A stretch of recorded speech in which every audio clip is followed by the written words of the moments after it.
Good morning, and we are looking at the appearances of Jesus to his apostles. Luke 24:36 through 43, and John 20, verses 19 through 23. We begin. The disciples gathered that Sunday evening. They locked the doors because they were afraid of the Jews. Jesus appeared while they were at table and said, "Peace be with you."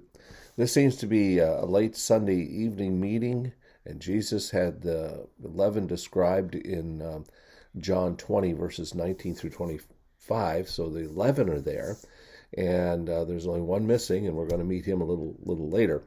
But uh, he suddenly and miraculously appears. The room has been closed, the door has been closed, and Jesus shows up. These were words with new meaning now. Jesus had risen from the dead. When he said peace, peace has come between God and man with others. Disciples were surprised, frightened because they thought he was a ghost. I think that's interesting that they use that phrase.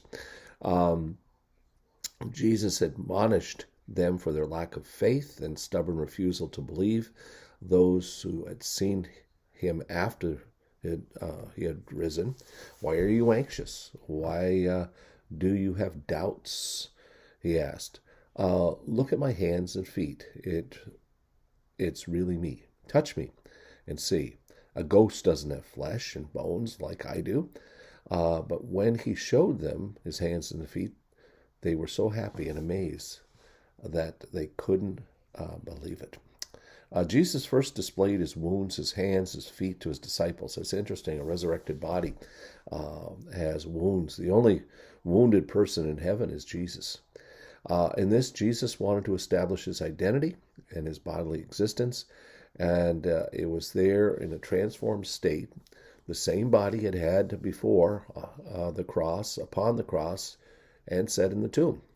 Jesus wanted to assure them that he was real, a physical body, though different order than our own bodies. The resurrected Jesus was not a ghost. He was not a phantom. He was not just some spirit.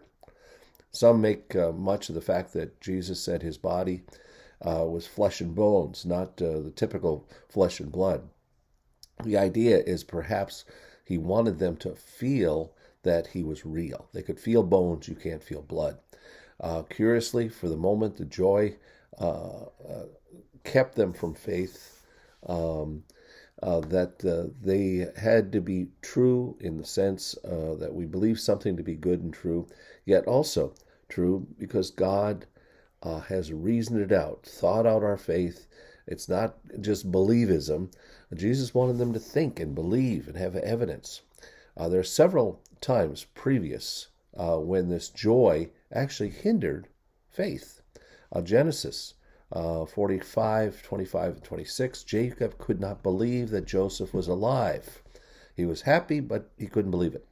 Job said that if God would have answered him, he would have believed. Job 9:16. Psalm 126:1. It seemed good to be true that God again turned Israel's captivities. And when Peter was set free from prison, they didn't open the door. He kept knocking on the door, and they said, "Oh yeah, let's all be happy. Peter's out of prison." But they had no faith.